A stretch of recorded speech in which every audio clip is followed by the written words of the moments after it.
খলিফাতুল মুসলিমিন হযরত ওমর ফারুক রাদিয়াল্লাহু তাআলা আনহুর খেলাফত আমলে কোনো এক যুদ্ধে রওনা হয়, কোনো এক অভিযানে রওনা হয়। রাস্তাটা ছিল পাহাড়ি রাস্তা, মৌসুমটা ছিল গরমের মৌসুম।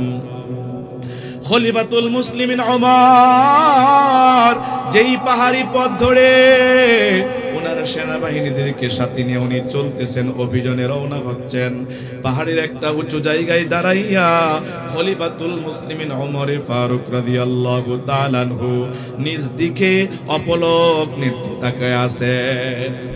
খলিফাতুল মুসলিমিন যেহেতু এভাবে দাঁড়িয়ে আছেন, অন্যান্য সেনাবাহিনীরাও দাঁড়িয়ে আছে, কিন্তু প্রচন্ড গরমের কারণে তাদের অনেক কষ্ট হচ্ছে। খলিফাতুল মুসলিমিনের ভয়ে কেউ এই কথা বলতে পারছে না, খলিফাতুল মুসলিমিন কেন এভাবে দাঁড়িয়ে আছেন, আমাদের তো গরমে অনেক কষ্ট হচ্ছে, আপনি কেন এভাবে দাঁড়িয়ে আছেন? কিছুক্ষণ অবস্থান করার পর একজন সেনাবাহিনী সাহস করে বলেই ফেলল, খলিফাতুল মুসলিমিন ওমর, আপনি কেন এভাবে দাঁড়িয়ে আছেন? আপনার কি কোনো জিনিস হারিয়ে গেছে কিনা? আপনি নিজ দিকে এভাবে কেন অপলক নেত্রে তাকিয়ে আছেন, গভীর দৃষ্টিতে তাকিয়ে আছেন? আপনার কোনো জিনিস হারাইছে কিনা? খলিফাতুল মুসলিমিন বলে, না ভাই, আমার কোনো জিনিস হারাই নাই। তাহলে বলুন, আপনি কেন এভাবে নিজ দিকে গভীর দৃষ্টিতে তাকিয়ে আছেন? এবার খলিফাতুল মুসলিমিন ওমর বলে, ও আমার ভাইয়েরা, আমি যখন পাহাড়ি পথ ধরে যেতেছিলাম, পাহাড়ের নিচ দিকে তাকায়া ওই জায়গার দিকে যখন আমি তাকালাম, তখন ছোট্টবেলার আমার একটা স্মৃতি মনে পড়ে গেছে। ছোট্টবেলার স্মৃতি জোরে কোন আল্লাহু আকবার। এবার সেনাবাহিনী বলল, খলিফাতুল মুসলিমিন ওমর, আপনার ছোট্টবেলার কি স্মৃতি মনে পড়ে গেছে? ওমর বলে, ভাইয়েরা আমার শুনো, আমি ওমর যখন ছোট ছিলাম, আমার বাবা খাত্তাব আমাকে উট দিয়া বলতো, ওমর, এই উটগুলার রাখালগিরি তুমি করো, এই উটগুলাকে মরুভূমি থেকে চড়ায় নিয়ে আসো। ওই যে জায়গায় তাকায় আসি, ওই জায়গায় আমি উটগুলা চড়াইতে আনতাম, কিন্তু কিভাবে উট চড়াইতে হয় এতটুকু জ্ঞান আর বুদ্ধি আমার মাথার ভিতরে ছিল না। আমি যখন সারাদিন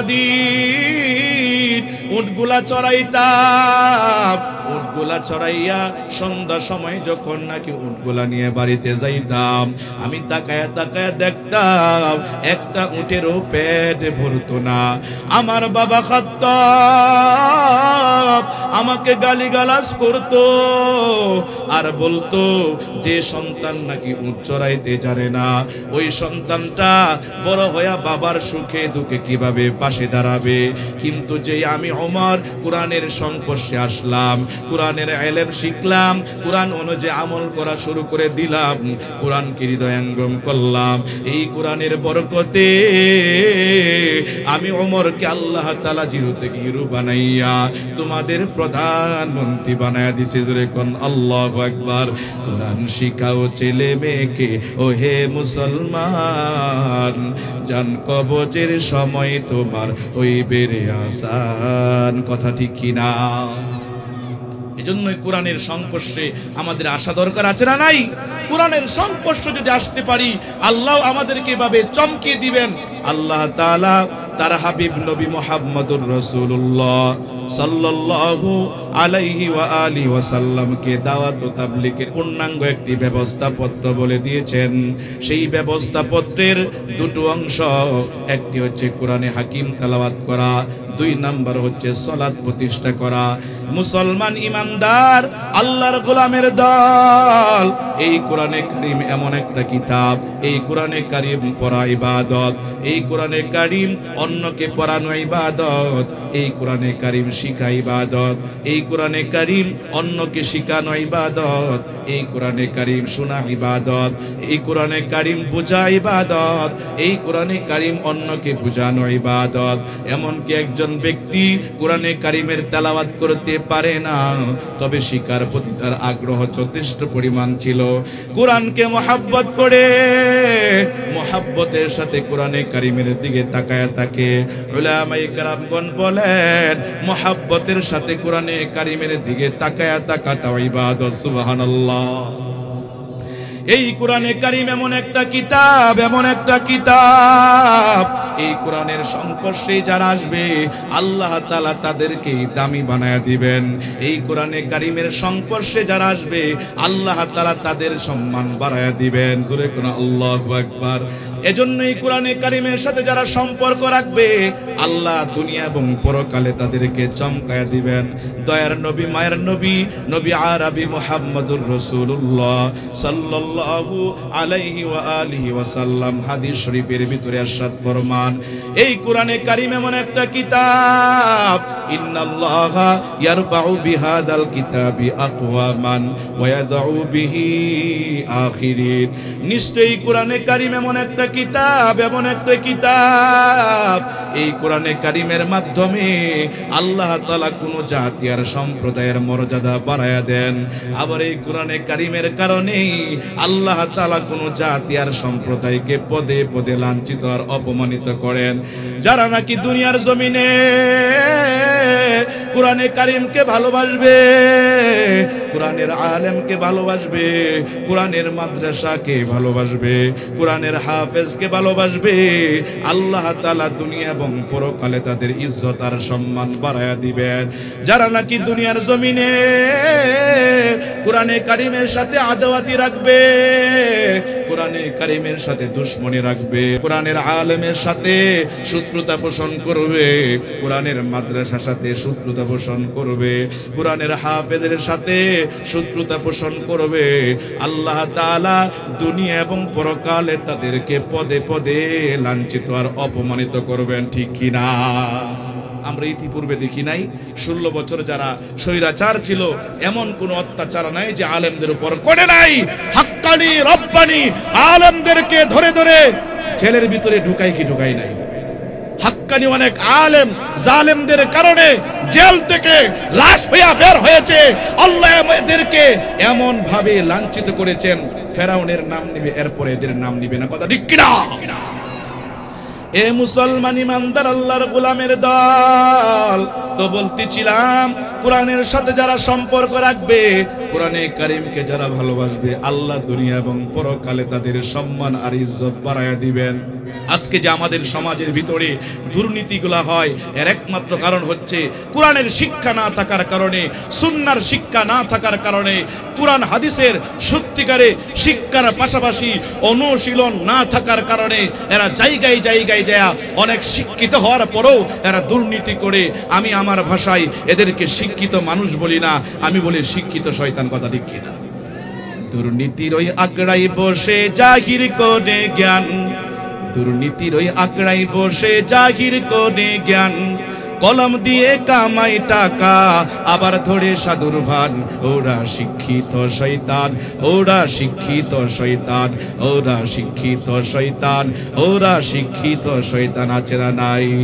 দুর্নীতির ওই আকড়াই বসে জাহির করে জ্ঞান, দুর্নীতির ওই আকড়াই বসে জাহির করে জ্ঞান, কলম দিয়ে কামাই টাকা আবার ধরে সাধুর ভান।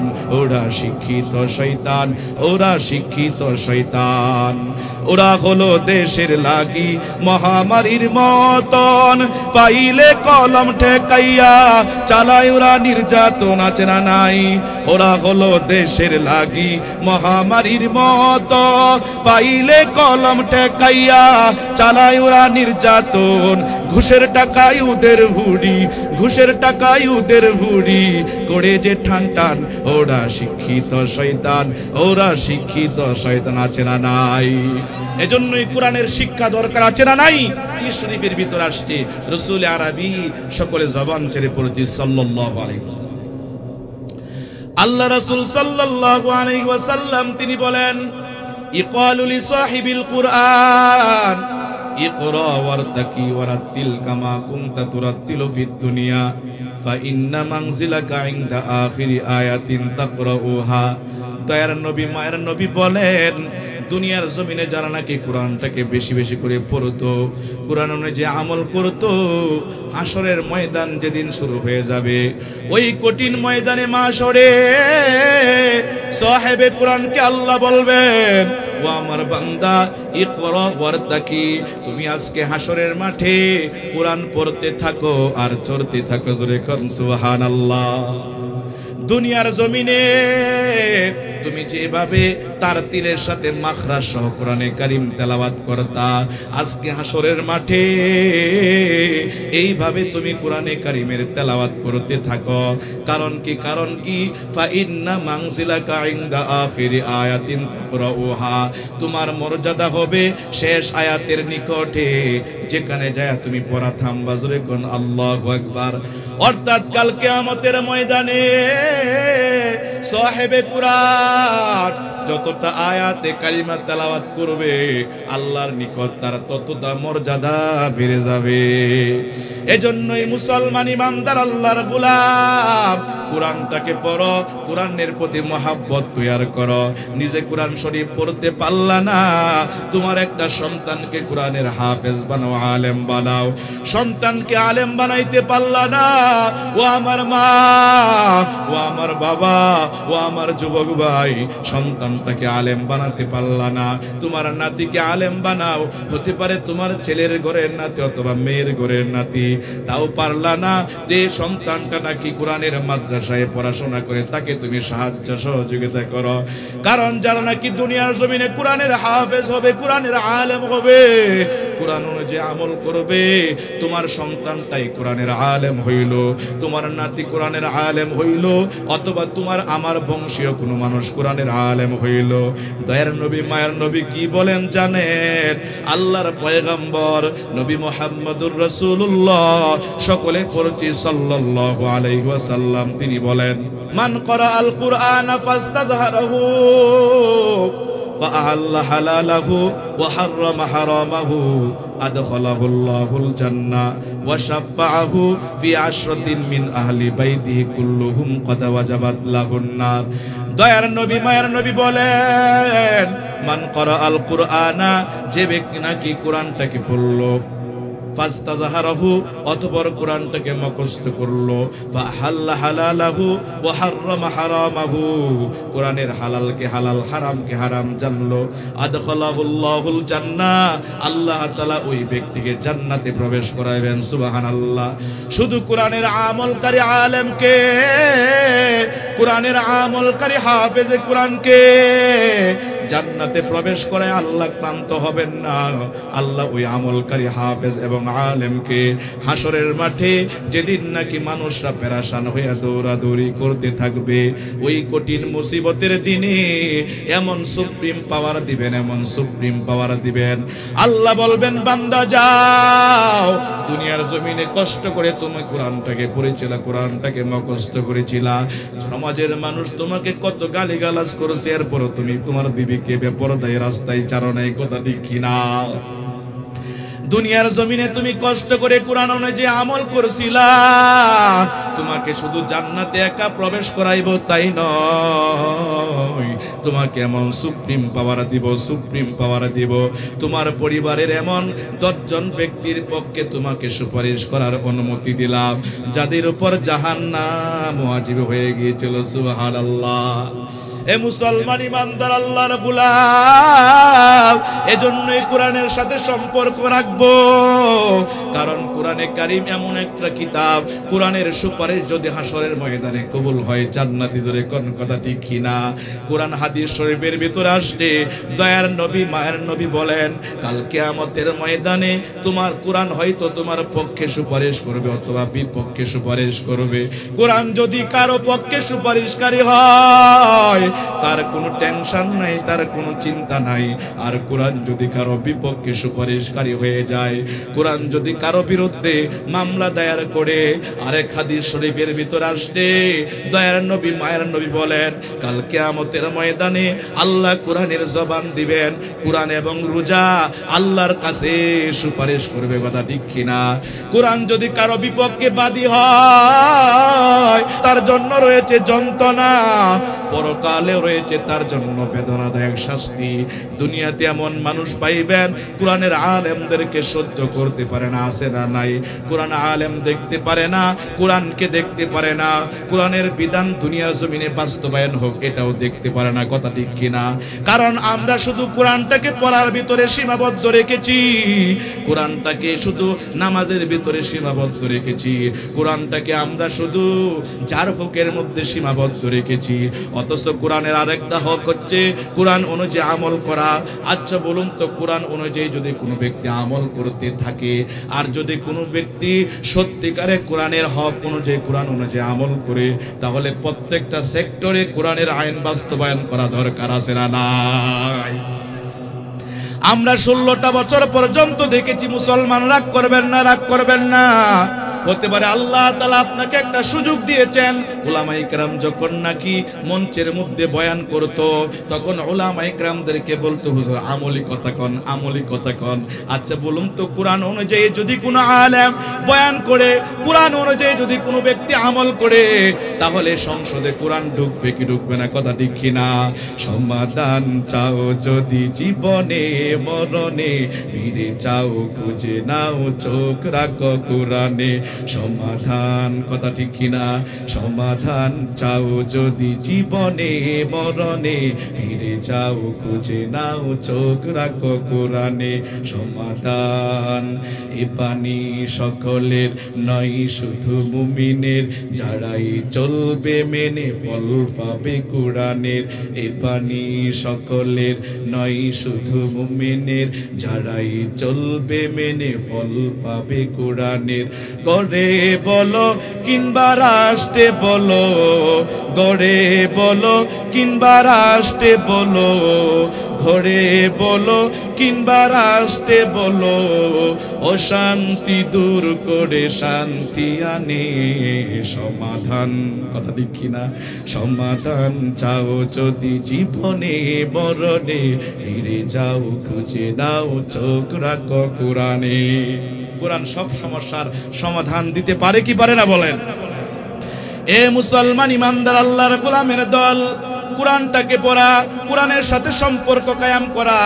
হাদিস শরীফের ভিতরে আসছে, আল্লাহ রাসূল সাল্লাল্লাহু আলাইহি ওয়া আলিহি ওয়াসাল্লাম তিনি বলেন, লা হাসাদা ইল্লা আলা ইসনাইনি, হিংসা করা বৈধ নয়, তবে দুই ব্যক্তি এমন আছে, ওই দুই ব্যক্তির ব্যাপারে হিংসা করা বৈধ।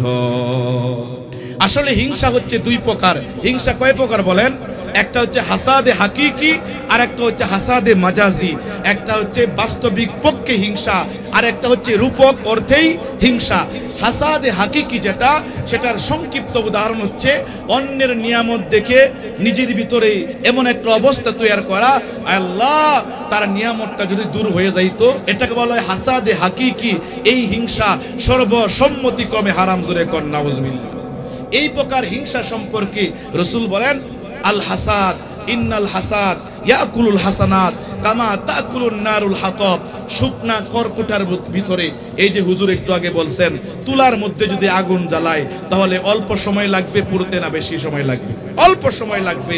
রাসূল বলেন, শুকনা কর্কটার ভিতরে, কুড়ার মধ্যে আগুন লাগাইলে যেমনি ভাবে নাকি অল্প সময়ের ভিতরে এটাকে শেষ করিয়ে দিয়ে জ্বালায়া দেয়, পুড়ায়া দেয়, ঠিক তেমনি ভাবে হিংসা মানুষের নামাজের আমল শেষ করে দেয়, হিংসা মানুষের রোজার আমল শেষ করে দেয়, হিংসা মানুষের তাবলীগের 3 চিল্লা 4 চিল্লা সাল এবং জীবন চিল্লার আমল নষ্ট করে দেয়, হিংসা পীর মুরিদের আমল নষ্ট করে দেয়, হিংসা মানুষের সমস্ত আমলগুলা এইভাবে জ্বালিয়ে দিয়ে জোরে কর নাউজুবিল্লাহ। হিংসুকের আরেকটা ভয়ঙ্কর ক্ষতি হচ্ছে, হিংসুক কেমন জানি আল্লাহর বন্টনের উপরে হিংসা করলো। আচ্ছা বলুন তো, এই যে দুনিয়ার জমিনে বিভিন্ন স্তর, বিভিন্ন ভাগ আল্লাহ রেখেছেন, কেউ সুন্দর থাকবে, কেউ কালো থাকবে, কেউ শিক্ষিত থাকবে, কেউ মূর্খ থাকবে, কারো মেধার স্তর ভালো হবে, কারো মেধার স্তর দুর্বল হবে, কেউ ধনী থাকবে, কেউ গরিব থাকবে, কেউ ক্ষমতাওয়ালা থাকবে, কেউ ক্ষমতাহারা থাকবে। এই যে বন্টনটা করেছেন, কেউ সম্মানিত থাকবে, কেউ অসম্মানিত থাকবে, এই যে বন্টনটা করলেন, এটা মানুষ করেছেন না আল্লাহ করেছেন? হিংসুক কেমন জানি আল্লাহর বন্টনের উপরেই সে প্রশ্ন উত্থাপন করলো, জোরে কর নাউজুবিল্লাহ। একটা ছোট্ট ঘটনা শোনাই। রাসূল আরবি একবার এক মজলিসে বসা, হঠাৎ করে রাসূল তাকায়া দেখে রাসূলের একজন সাহাবী ওযু করে মসজিদ নববীর ভিতরে প্রবেশ করছে। রাসূল তাকে আসতে দেখে সাহাবায়ে কেরামদের মজলিসে বলে, আমার সাহাবায়ে কেরাম, এই যে ব্যক্তি বর্তমানে আমাদের মজলিসে প্রবেশ করছে সে হচ্ছে এমন মানুষ, সে জান্নাতি মানুষ। জোরে কোন সুবহানাল্লাহ। আল্লাহর পয়গম্বর নবী মুহাম্মদুর রাসূলুল্লাহ সাল্লাল্লাহু আলাইহি ওয়া আলিহি ওয়াসাল্লাম যখন নাকি তাকে জান্নাতি মানুষ হিসেবে আখ্যায়িত করলেন, সাহাবায়ে কেরামদের মজলিসের ভিতরে একজন সাহাবী, ওনার দিলের ভিতরে আগ্রহ জাগলো, দিলের ভিতরে কৌতূহল জাগলো। রাসূল তাকে কোন আমলের বদৌলতে জান্নাতের সার্টিফিকেট দিয়েছেন, তার আমলটা আমার জীবনেও ফিট করা দরকার। সুবহানাল্লাহ। সংক্ষেপ কথা, মজলিস যখন খতম হয়ে গেল, এবার রাসূল যাকে জান্নাতের সার্টিফিকেট দিয়েছেন তার কাছে যায় ওই সাহাবী বলে, ভাই আমি আপনার বাড়িতে 3 দিনের জন্য মেহমান হতে চাই। সাহাবী রাসূল বুঝে তো মেহমানের কদর কত, মেহমানদারি করার ফজিলত। কারণ দয়ার নবী মায়ার নবী বলেন, আমার আপনার বাড়িতে যখন মেহমান আসে, এই মজলিস হয়তো অনেক নাই অথবা অনেক থাকতেও পারেন, রাগ করবেন না। আমার আপনার বাড়িতে যখন মেহমান আসে তখন কপাল ভাঁজ হয় কি হয় না? অথচ রাসূল বলেন, মান কানা ইউমিনু বিল্লাহি ওয়াল ইয়াউমিল আখির ফালিয়ুকরিম যায়ফাহু। যে নাকি আল্লাহ এবং পরকালের প্রতি বিশ্বাস স্থাপন করে সে যেন মেহমানের একরাম করে, মেহমানের কদর করে। জোরে কোন আল্লাহু আকবার। এবার সাহাবী রাসূল সে তো বুঝে মেহমানদারি করা কত বড় ফজিলতের কথা, তার মেহমানদারি কবুল করলো। এবার সাহাবী তার বাড়িতে মেহমান হয়ে গেল। একদিন চলে যায়, সাহাবী তাকায় তাকায় দেখে অন্যান্য সাহাবায়ে কেরাম যে আমলগুলা করে ওই সাহাবী সেই আমলগুলা করে। 2 দিন গেল, 3য় দিনের মাথায় এবার সে তার আসল উদ্দেশ্য বলে, আমার ভাই আসলে তোমার বাড়িতে আমি আরামের জন্য, খাবার খাওয়ার জন্য, বিশ্রামের জন্য মেহমান হয়ে আসি নাই। মেহমান হয়ে আসার পিছনে আমার একটা উদ্দেশ্য ছিল। উদ্দেশ্য হচ্ছে রাসূল তোমাকে জান্নাতের সার্টিফিকেট দিয়েছে। ও আমার ভাই, আমার জানার ব্যাপার হলো তোমার ভিতরে এমন কি গোপন আমল আছে যে আমলের কারণে রাসূল তোমাকে দুনিয়াতে থাকতে জান্নাতের সার্টিফিকেট দিয়েছে। ওই আমলটা আমার জীবনে ফিট করা দরকার। জোরে কোন আল্লাহু আকবার। এবার সাহাবী বলে, ভাই আসলে আমি ছোট মানুষ, তেমন কোনো আমল করি না, তবে একটা আমল আমি প্রতিদিন দৈনন্দিন ধারাবাহিকভাবে করি। কি আমল? কি আমল বলো? আমি যখন রাতে বিছানায় ঘুমাইতে যাই তখন কোন মুসলমানের ব্যাপারে আমি আমার অন্তরে হিংসা রাখি না, সকলকে মাফ করে দেই। জোরে কোন সুবহানাল্লাহ। এই ছোট্ট একটা আমলের বদৌলতে হয়তোবা রাসূল আমাকে দুনিয়াতে থাকতেই জান্নাতের সার্টিফিকেট দিয়েছেন।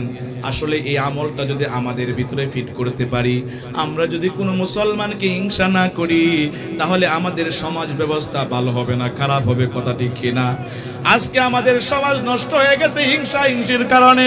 চাচা ভাতিজাকে দেখতে পারে না, ভাতিজা চাচাকে দেখতে পারে না, ধনী গরিবকে দেখতে পারে না, গরিব ধনীকে দেখতে পারে না, স্বামী স্ত্রীকে দেখতে পারে না, স্ত্রী স্বামীকে দেখতে পারে না। এমন হিংসা আমাদের সমাজে আসে নাই। এমন কি এক মোল্লা আর এক মোল্লাকে দেখতে পারে না। কথা ঠিক কিনা?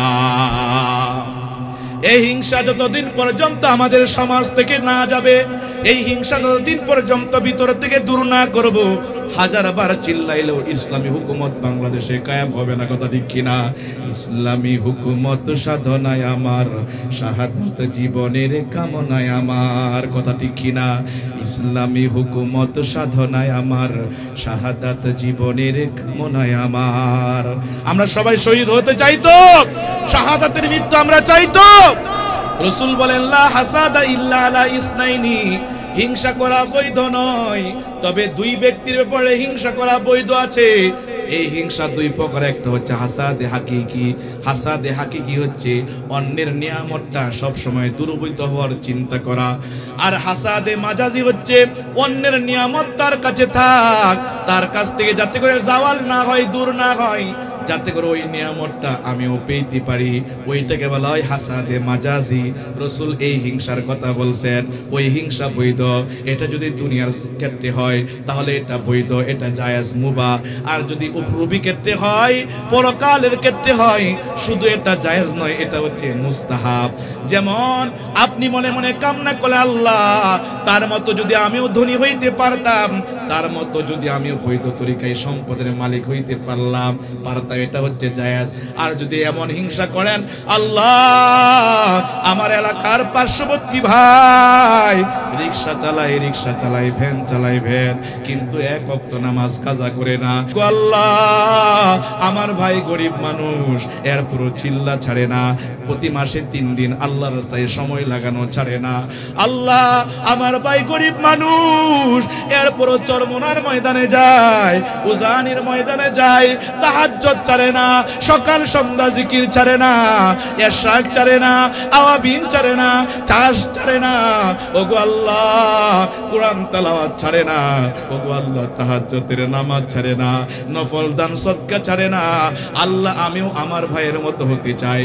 রাসূল বলেন এই প্রকার হিংসার যদি হয়, ওলামায়ে কেরামগণ বলেন এই প্রকার হিংসা শুধু জায়েজ তাই নয়, এমন প্রকার হিংসা করা মুস্তাহাব।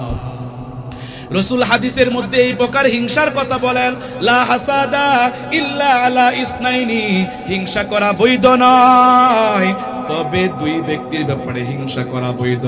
কি কয় রাসূল শুনেন, রাজুলুন আতাহুল্লাহুল কুরআনা ফাহুয়া ইয়াকুমু বিহি আনা আল-লাইলি ওয়া আনা আন-নাহার। ওই ব্যক্তি, প্রথম ব্যক্তি রাসূল বলেন যাকে আল্লাহ তাআলা কোরআনের ইলম দিয়েছেন, কোরআন পড়ার তৌফিক দিয়েছেন, ওই ব্যক্তি কোরআন পড়ার পর, কোরআন মুখস্থ করার পর রাতে দিনে নামাজের ভিতরে যখনই সময় পায় দাঁড়ায় দাঁড়ায় কোরআনে কারীম তেলাওয়াত করে জোরে কোন আল্লাহু আকবার। এ মুসলমান ইমানদার আল্লাহর গোলাম, আজকে তো আমাদের ভিতরে কোরআনে কারীমের জজবা নাই, কোরআনে কারীমের তেলাওয়াতের আগ্রহ নাই, অথচ রাসূলের সাহাবায়ে কেরাম কিভাবে কোরআনে কারীমের তেলাওয়াত করত, কোরআনের প্রতি কতটুকু আগ্রহ আর জজবা ছিল। হাদিস শরীফের ভিতর আসতে রাসূলের একজন সাহাবী রাতের বেলায় উনি মনে মনে প্রতিজ্ঞা করলেন, আজকে আমি আশার নামাজ আদায় করার পর আমি নামাজের ভিতরে দাঁড়ায় দাঁড়ায় নফল নামাজ পড়ব, নফল নামাজের ভিতরে দাঁড়ায় দাঁড়ায় আল্লাহর কালাম কোরআন শরীফের তেলাওয়াত করব। সুবহানাল্লাহ। সাহাবী আল্লাহু আকবার বলে নামাজে দাঁড়াইলেন।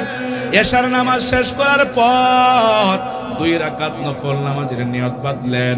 নিয়ত বাঁধার পর যেই কোরআনে কারীম থেকে তেলাওয়াত করা শুরু করে দেয়, সাহাবীর পাশে চৌকিতে তার নবজাতক সন্তানটা শোয়া, এর পাশেই ছিল তার বাহনের ঘোড়াটা বাঁধা।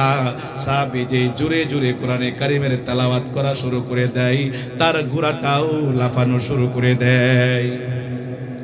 সাহাবী মনে মনে ভয় পেয়ে গেল, এভাবে যদি ঘোড়াটা লাফাইতে লাফাইতে আমার সন্তানটাকে আঘাত করে আমার সন্তানের বড় ক্ষতি হয়ে যাবে। সাহাবী আবার আস্তে আস্তে তেলাওয়াত করে ঘোড়ার লাফানো বন্ধ হয়। আল্লাহু আকবার। এভাবে আস্তে জোরে তেলাওয়াত করে করে 2 রাকাত নামাজের ভিতরে সারাটা রাত কাটায় দিল। জোরে কোন আল্লাহু আকবার। সাহাবী আবার সালামের মাধ্যমে যখন নাকি 2 রাকাত নামাজ শেষ করলো, সাহাবী দোয়া করার জন্য, মুনাজাত করার জন্য যখন 2টা হাত উপরের দিকে উঠাইলো, সাহাবী তাকায়া তাকায়া দেখে নিচ থেকে একটা আলোক রশ্মি উপরের দিকে উঠে গেল। জোরে কোন আল্লাহু আকবার। সাহাবী ভয় পেয়ে গেল। এবার রাসূলে আরবি সাল্লাল্লাহু আলাইহি ওয়াসাল্লামের পিছনে ফজরের নামাজে দাঁড়ালো, মুসল্লি হইল। আল্লাহ রাসূলের একটা আদত ছিল, প্রতিদিন ফজরের নামাজের পর বেশিরভাগ সময় নামাজ যখন শেষ হইত মুসল্লিদের দিকে তাকায়া, মুখ করে তাকায়া বসতেন। নিজেও স্বপ্ন দেখলে স্বপ্নের কথা বর্ণনা করতেন, সাহাবায়ে কেরামদেরকে স্বপ্নের ব্যাখ্যা দিতেন, বিভিন্ন পরামর্শ সলিউশন দিতেন। আল্লাহর পয়গম্বর ওই দিনও অভ্যাস অনুযায়ী যখন সাহাবায়ে কেরামদের দিকে মুখ করে তাকায়া বসলো, ওই সাহাবী যে নাকি রাতে নামাজ পড়েছিল দাঁড়ায় দাঁড়ায় সে রাসূলের কাছে গেল। রাতের বেলায় যে ঘটনা ঘটেছিল তার কথা রাসূলের কাছে বলল। আল্লাহর পয়গম্বর তার বিস্তারিত ঘটনা শোনার পর বলল, আমার সাহাবী, তুমি গত রাতে মহাব্বতের সাথে যেভাবে কোরআনে কারীমের তেলাওয়াত করতেছিলা, তোমার মহাব্বতের সাথে কোরআনে কারীমের তেলাওয়াত শোনার জন্য আকাশ থেকে আল্লাহর রহমতের ফেরেশতারা তোমার বাড়িতে চলে এসেছিল। আল্লাহু আকবার। ও আমার সাহাবী, এভাবে সকাল পর্যন্ত কোরআনে কারিমের তেলাওয়াত করতে থাকতা, তাহলে মদিনার মানুষরা নিজ চোখে আল্লাহর রহমতের ফেরেশতারা দেখতে পাইতো। সুবহানাল্লাহ। এ মুসলমান ইমানদার আল্লাহর গোলামের দল, দৈনন্দিন কোরআন আমাদেরকে অভিশাপ দেয়, কোরআন আমাদের প্রতিবদ্ধ দেয়া আছে না নাই? কারণ ঘরের ভিতরে কোরআন আছে, কিন্তু কোরআনে কারিমকে আমরা তেলাওয়াত করতে পারি না, কথা ঠিক কিনা? অথচ এমন একটা জামানা ছিল, আমাদের এত উন্নত ব্যবস্থাপত্র ছিল না, আমাদের ঘরগুলা বনের কর্কুটার ঘর ছিল, আমাদের ঘরগুলা মাটির ঘর ছিল, মাঝে মাঝে সমাজে কয়েকটা টিন সেট ঘর পাওয়া যাইত। বিদ্যুতের ব্যবস্থা ছিল না, ইলেকট্রিসিটি উন্নত ব্যবস্থা ছিল না, ইন্টারনেটের এই তথ্য প্রযুক্তির এত উন্নতি ছিল না। বর্তমানে তো ঘরে ঘরে ডিশ আছে না নাই, ঘরে ঘরে ওয়াইফাই আছে না নাই, এত উন্নত ছিল না, তবে আমাদের ভিতরে শান্তি ছিল। এর একমাত্র কারণ হচ্ছে কি জানেন? আমরা আল্লাহর কালামের সাথে সম্পর্ক ওই সময় ছিল, কথা ঠিক কিনা? বর্তমানে অনেক উন্নত হওয়ার পর আমরা শিক্ষায় অনেক আগিয়ে গেছি, আমরা অর্থনীতিতে অনেক আগিয়ে গেছি, কিন্তু একটা দিক দিয়ে আমরা অনেকটা পিছিয়ে গেছি, সেটা হচ্ছে আল্লাহর কালামের সাথে আমাদের কোনো সম্পর্ক নাই, কথা ঠিক কিনা? আমরা ছোট্ট সময়ে দেখেছি আমাদের মা চাচিরা ঘুম থেকে উঠে ফজর নামাজ আদায় করার পর সূরাতুল ইয়াসিনটা তেলাওয়াত করতো, ওজিফা পড়তো, এরপরে সংসারের রান্নার কাজ, অন্যান্য কাজকর্ম করতো। আমাদের মা চাচিরা এত শিক্ষিত ছিল না, তবে তাদের ভিতরে কোরআনের মহব্বত ছিল, কোরআনের ইশক ছিল, আল্লাহর ভয় ছিল। আজকে আমাদের মা বোনরা অনেক উচ্চ শিক্ষায় শিক্ষিত হয়েছে বটে, আল্লাহর ভয় ভিতরে নাই, কোরআনের মহব্বত আর ইশক ভিতরে নাই। আরে কোরআন তেলাওয়াত করবে দূরের কথা, ফজরের নামাজেই তো পড়ে না। যার টুকরা খাতুনে জান্নাত ফাতেমা রাদিয়াল্লাহু তাআলা আনহা, রাসূলের আদলের দুলালি, জান্নাতি মহিলাদের সরদার, উনি একবার এশার নামাজ আদায় করার পর 2 রাকাত নফল নামাজের নিয়ত বাঁধলেন। মৌসুমটা ছিল শীতের মৌসুম। আচ্ছা বলুন তো, শীতের রাত্র ছোট হয় না বড় হয়? শীতের রাত্র বড় হয়। 2 রাকাত নামাজে উনি কোরআনে কারিমের তেলাওয়াত আরম্ভ করলেন। কোরআনে কারিমের তেলাওয়াত করে আর মজা লাগে, আর মজা লাগে, জোরে কোন আল্লাহু আকবার। আমরাও তো কোরআন শরীফ পড়ি, কিন্তু কোরআনে কারিমের তেলাওয়াত আমাদের কাছে মজা লাগে না। এর একমাত্র কারণ হচ্ছে গুনাহের নাপাকে আমাদের অন্তরটা ভরা। এটা আমার কথা নয়, রাসূলের মেয়ের জামাই, যার উপাধি হচ্ছে জিন্নুরাইন, হযরত উসমান গনি রাদিয়াল্লাহু তাআলা, তিনি বলতেন যে তোমার অন্তরের ভিতরে গুনাহের মরিচা আছে না নাই, এটা কিভাবে বুঝবা? কোরআনটা খুলবা, কোরআনে কারিম তেলাওয়াত শুরু করবা। কোরআন তেলাওয়াত যদি তোমার কাছে মজা লাগে, বুঝতে হবে তোমার অন্তরে গুনাহের কোনো মরিচা নাই। আর যদি কোরআন তেলাওয়াত করতে তোমার কাছে ভালো না লাগে, বুঝতে হবে তুমি একটা ডাকাত, হয়তোবা তুমি সুদখোর, ঘুষখোর, তুমি ইয়াবাকুর, বাবাকুর, তুমি বদমাইশ, লম্পট, গুনাহ করতে করতে অন্তরটা কালো হয়ে গেছে। এজন্যই কোরআন ভালো লাগে না, কথা ঠিক। এ মুসলমান ইমানদার আল্লাহর গোলামের দল, যেই কথা বলতেছিলাম আমার মা বোনরা দিলের কানটা লাগায় শুনেন। আপনাদের মতো একজন মহিলা ছিল, তার নাম ছিল ফাতেমা রাদিয়াল্লাহু তাআলা আনহা। আপনারা যখন জান্নাতে যাবেন, যাদেরকে আল্লাহ তাআলা তৌফিক দিবেন জান্নাতি মহিলাদের সরদার হবে, জান্নাতি রমণীদের সরদার হবে যিনি, হযরতে ফাতেমা রাদিয়াল্লাহু তাআলা আনহা। ঈদের রাত উনি 2 রাকাত নফল নামাজের নিয়ত বাঁধলেন। নামাজের ভিতরে কোরআন শরীফের তেলাওয়াত করে আর ওনার কাছে মজা লাগে, আর মজা লাগে। 2 রাকাত নামাজ যখন নাকি সালামের মাধ্যমে শেষ করলেন, উনি তাকায়া তাকায়া দেখে, উনি ওনার কানে শুনতে পায় ফজরের আযান ওনার কানের মধ্যে ভেসে আসলো। এবার ফাতেমা মুনাজাতে 2টা হাত উপর দিকে উঠাইয়া আল্লাহর কাছে কেঁদে কেঁদে বলে, রে মালিক, আমি তো কেবল 2 রাকাত নফল নামাজের নিয়ত বেঁধেছিলাম, কিন্তু আমি কি করব? তোমার রাত্র কেন এত ছোট হয়ে গেল? ওনাদের অন্তরে কোরআনের এই পরিমাণ মহব্বত ছিল, রাত্র কোন দিক দিয়ে গেছে ওনারা ঠেরেই পায় নাই, কথা ঠিক কিনা? এজন্যই কোরআনে কারিমের সাথে সম্পর্ক রাখা। উলামায়ে কেরামগণ বলেন, তাওরাত কিতাবুল্লাহ, জাবুর কিতাবুল্লাহ, ইনজিল কিতাবুল্লাহ। তাওরাত আল্লাহর কিতাব, জাবুর আল্লাহর কিতাব, ইনজিল আল্লাহর কিতাব। কুরআন সম্পর্কে উলামায়ে কেরামগণ বলেন, কুরআন শুধু আল্লাহর কিতাব নয়, কুরআন হচ্ছে কালামুল্লাহ, মানে আল্লাহর কথা। কালাম শব্দের অর্থ কি বলেন? কালাম শব্দের অর্থ হচ্ছে কথা। কুরআন মানে কালামুল্লাহ। কোন ব্যক্তি যখন কোরআনে কারীম খুলে খুলে তেলাওয়াত করা আরম্ভ করে দেয়, ওই ব্যক্তি যেন সরাসরি আল্লাহর সাথে কথা বলা শুরু করে দেয়।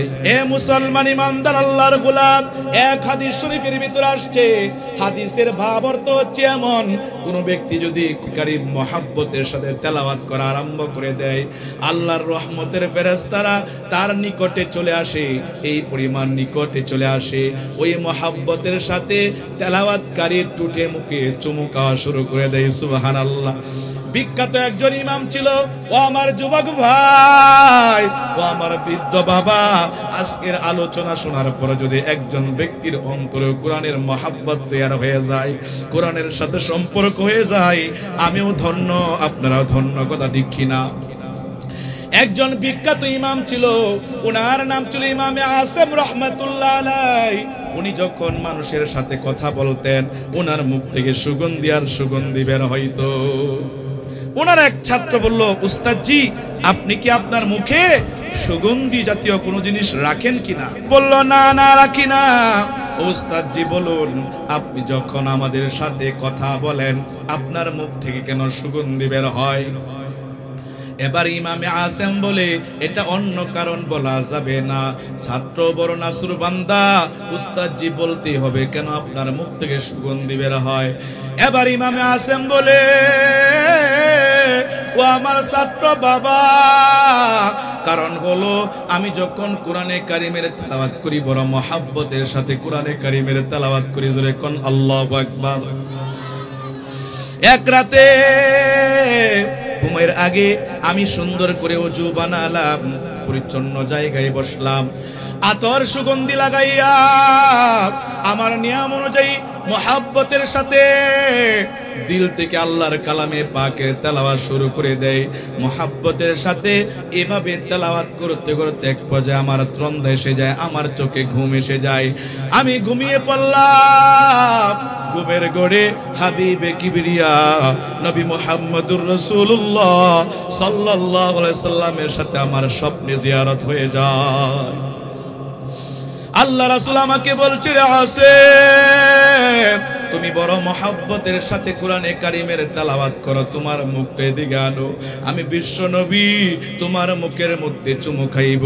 ইমামে আসেম বলে, যে রাতে নাকি স্বপ্নের মধ্যে আল্লাহ রাসূল আমার মুখে চুমু খাইলো, এরপর যখন আমি মানুষের সাথে কথা বলি, আমার মুখ থেকে সুগন্ধি আর সুগন্ধি বের হয়। আল কোরআনের সৈনিক আমি নিকো পরাজয়, এক আল্লাহর গোলাম আমি, এই তো পরিচয় আমার, এই তো পরিচয়। এই পৃথিবীর সবই নকল, এই পৃথিবীর সবই নকল, আসল কিছু নয়।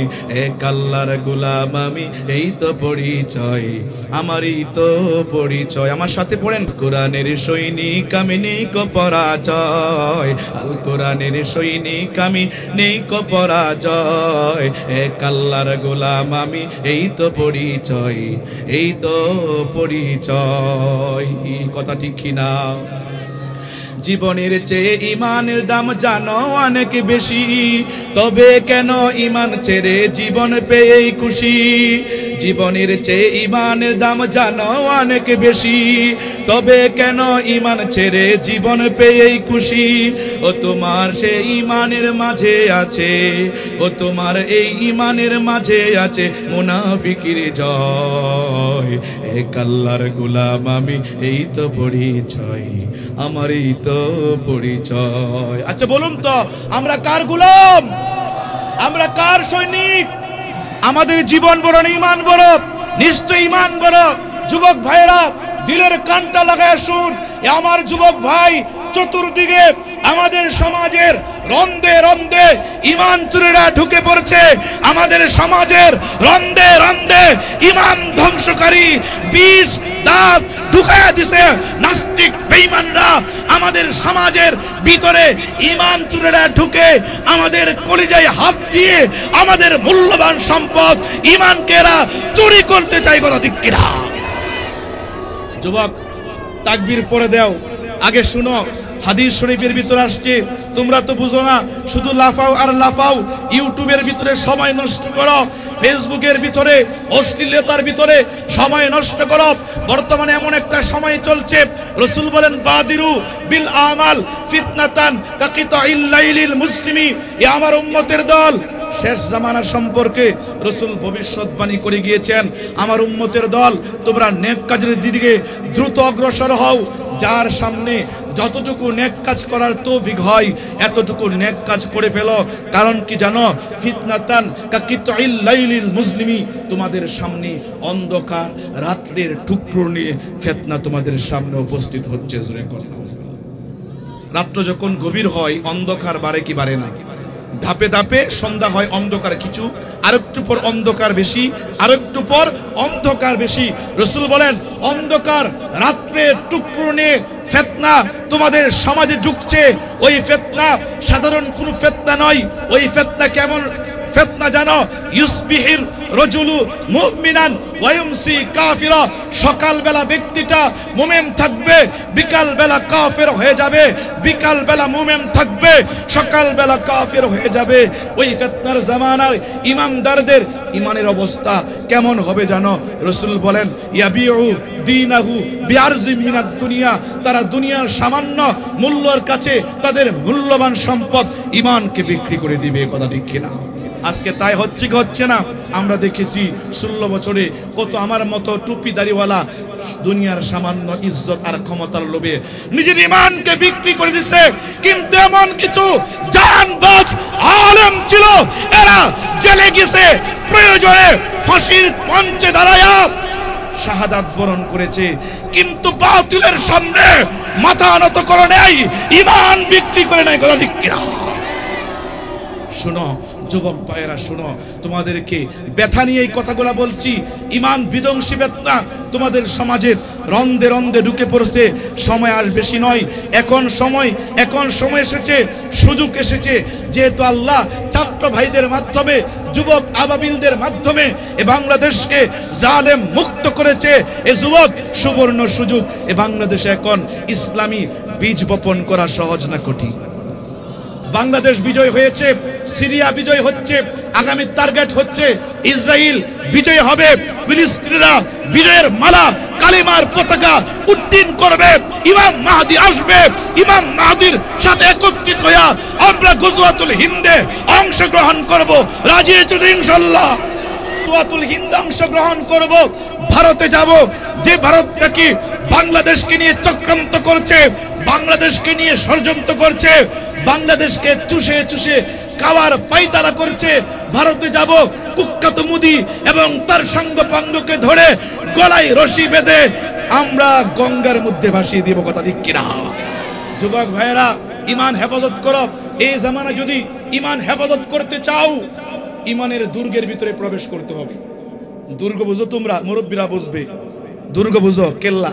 আগেকার জামানায় মানুষ যখন যুদ্ধ করত, যুদ্ধের ভিতরে শত্রুর থেকে আত্মরক্ষার জন্য যে কামরার ভিতরে অবস্থান করত, যে জায়গাটার ভিতরে আত্মরক্ষার জন্য অবস্থান করত, এটাকে বলা হয় কিল্লা, দুর্গ। বর্তমান জামানায় যদি ঈমান নিয়ে কবরে যাইতে চাও, আমি তো সব জায়গায় বলি, এই জামানায় ঈমান নিয়ে বেঁচে থাকা যত কঠিন, এর চাইতে কঠিন হচ্ছে ঈমান নিয়ে মৃত্যুবরণ করা। কথা ঠিক কিনা? যুবক, রাতে যখন বিছানায় দরজা লাগাও না, কোন পাক দিয়ে তোমার ঈমান চলে যায় তুমি টের পাও না। কথা ঠিক কিনা? ইয়া আমার যুবক ভাই, দিলের কানটা লাগায়া শোনো রে যুবক। বর্তমান জামানা, ঈমান যদি হেফাজত করতে চাও, ঈমানের দুর্গের ভিতরে তুমি অবস্থান করো। ঈমানের দুর্গের ভিতরে, ঈমানের এরিয়ার ভিতরে, ঈমানের সামিয়ানার ভিতরে তুমি চলে আসো। ঈমান হেফাজতের দুর্গ হচ্ছে মসজিদ, ইমান হেফাজতের দুর্গ হচ্ছে মাদ্রাসা, ইমান হেফাজতের দুর্গ হচ্ছে দাওয়াত ও তাবলীগ। সাতপন্থী না, এটা তো বেঈমান হয়ে যাওয়ার উপক্রম হচ্ছে। হাক্কানি আলেমদের তত্ত্বাবধানে যে তাবলীগ চলে ওই তাবলীগ। বর্তমানে ইমান যদি হেফাজত করতে চাও, হাক্কানি রব্বানি আলেমদের সুহবতে আসো। ইমান যদি হেফাজত করতে চাও, তুমি চরমোনায় যাও, উজানে যাও, তোমার মহল্লার ইমামের সাথে সম্পর্ক করো, কোরআন শিখো, কোরআন অনুযায়ী আমল করো। ইমান নিয়ে বেঁচে থাকাও সহজ, ইমান নিয়ে মৃত্যুবরণ করা সহজ, কথা ঠিক কিনা? আপনি কোরআন শরীফ তেলাওয়াত করতে পারেন না, আপনি কি কুলহু আল্লাহ সূরা পাঠ করতে পারেন না? রাসূল বলেন, যে ব্যক্তি নাকি 10 বার কুলহু আল্লাহ সূরা পাঠ করবে, আল্লাহ জান্নাতের মাঝখানে তার জন্য একটা প্রাসাদ বানাবে। আচ্ছা বলুন তো, 10 বার কুলহু আল্লাহ সূরা পাঠ করলে 10 মিনিট লাগবে না অল্প সময় লাগবে? আমরা যদি ইচ্ছে করি দৈনন্দিন 5 ওয়াক্ত নামাজের আগে পিছনে কমপক্ষে 5টা বাড়ি জান্নাতে বানাইতে পারে কি পারে না? আচ্ছা বলুন তো, দুনিয়ার জমিনে আমরা যদি একটা বাড়ি বানাই, জীবনের অর্ধেক সময় নষ্ট হয়, আয় নষ্ট হয়ে যায়। আর ইসলাম আমার জন্য আপনার জন্য এত সহজে কামাই করার ব্যবস্থা রেখেছে। 10 বার কুলহু আল্লাহ পড়লে আপনার বেশি সময় লাগবে না। আর রাসূল বলছেন, জান্নাতের ভিতরে এক ধনুক জায়গা পেয়ে যাওয়া দুনিয়া এবং দুনিয়ার মধ্যে যা আছে তা থেকে উত্তম। আপনি আমি ইচ্ছে করলে 5 মিনিটে জান্নাতের মাঝখানে একটা প্রাসাদ বানাইতে পারে কি পারে না? আর একটা হাদিস বলে কথা শেষ করে দিচ্ছি। রাসূল বলেন, মান করাআ কুল্লা ইয়াউমিন মিআতাই মাররাতিন কুলহু আল্লাহু আহাদ মুহিয়া আনহু যুনুবু 50 সালাতান ইল্লা আইয়াকুনা আলাইহি দাইনুন। যদি কোনো ব্যক্তি দৈনন্দিন 200 বার কুলহু আল্লাহ সূরা পাঠ করতে পারে, আল্লাহ তাআলা তার জীবনের 50 বছরের গুনাহ মাফ করে দিবেন। সুবহানাল্লাহ। আল্লাহ বলে, উতলু মা উহিয়া ইলাইকা মিনাল কিতাব। হে নবী, আপনার উপর ওহীর মাধ্যমে অবতীর্ণ কিতাব আপনি পাঠ করুন। ওয়া আকিমিস সালাহ, এবং সালাত প্রতিষ্ঠা করুন, নামাজ প্রতিষ্ঠা করুন। নিশ্চয়ই নামাজ অশ্লীল এবং মন্দ কাজ থেকে বিরত রাখে। আয়াতে কারিমার ব্যাখ্যায় তাফসীরে মারিফুল কোরআনের ভিতরে আল্লামা শফি রাহমাতুল্লাহ আলাইহি তিনি বলেন, আয়াতে কারিমা নাজিল করার মাধ্যমে আল্লাহ তাআলা তার হাবিবকে দাওয়াত ও তাবলীগের 2টা সুন্দর ব্যবস্থাপনা উল্লেখ করেছেন। একটা হচ্ছে কোরআনে হাকিম তেলাওয়াত করা, 2 নাম্বার হচ্ছে সালাত প্রতিষ্ঠা করা, নামাজ প্রতিষ্ঠা করা। কথা ঠিক কিনা? এজন্যই আমরা এই দুটো বিষয়কে আঁকড়িয়ে ধরবো কি ধরবো না? আমরা যদি কোরআনে কারিম তেলাওয়াত করতে পারি, উলামায়ে কেরামগণ বলেন, কোরআনে কারিম তেলাওয়াত করলে 3টা লাভ হয়। 1 নম্বরে দিলের জং দূর হয়, দিল পরিষ্কার হয়, আল্লাহর মহব্বত বাড়ে, তার নৈকট্য হাসিল হয়। প্রতিটা হরফে কমপক্ষে 10টা নেকি পাওয়া যায়। হাসরের ময়দানে যদি কপাল ভালো হয়, ইমানদার হই, ইমান নিয়ে যাইতে পারি, আল্লাহর কাছে যখন যাব দেখব হাজার হাজার কোরআন তেলাওয়াতের, কোরআন খতমের সব আমার আমল নামায় জমা হয়ে গেছে। আল্লাহর কাছে বলবো, আল্লাহ আমি তো কোরআনই পড়তে পারি নাই, এত সব কিভাবে আসলো? আল্লাহ বলবে, বান্দা যদিও কোরআন পড়তে পারাস নাই, তবে মহব্বত ছিল, আমি আল্লাহর কালামের সাথে সম্পর্ক ছিল। কুলহু আল্লাহ সূরাটা পাঠ করতা না, 3 বার পাঠের বিনিময়ে একটা করে কোরআন খতমের সব তোমার আমল নামায় এই দিন বরাদ্দ করে। সম্মানিত উপস্থিতি, কোরআনের সাথে সম্পর্ক রাখবো তো ইনশাআল্লাহ, কোরআনের সৈনিক হবো তো ইনশাআল্লাহ। আপনার ঘরে কোরআন আছে তো কোরআনটাকে যত্ন করবেন। আমাদের ঘরে অনেকের কোরআন আছে, কোরআন আমাদেরকে অভিশাপ দেয়। মা বোনরা, কোরআনটাকে ফেলে রাখি, কোরআনের ভিতরে মাকড়সা বাসা বাঁধে, কোরআনের উপরে ময়লা বলে থাকে। এ মুসলমান, নিজের টেলিভিশনটা সুন্দর করে ঢাকতে পারো, যত্ন করতে পারো, কোরআনটাকে যত্ন করতে পারো না, আল্লাহর কালামের সাথে ব্যবহারমতি করো, আল্লাহর গজব তো আসবে, আল্লাহর গজব তো আসবে।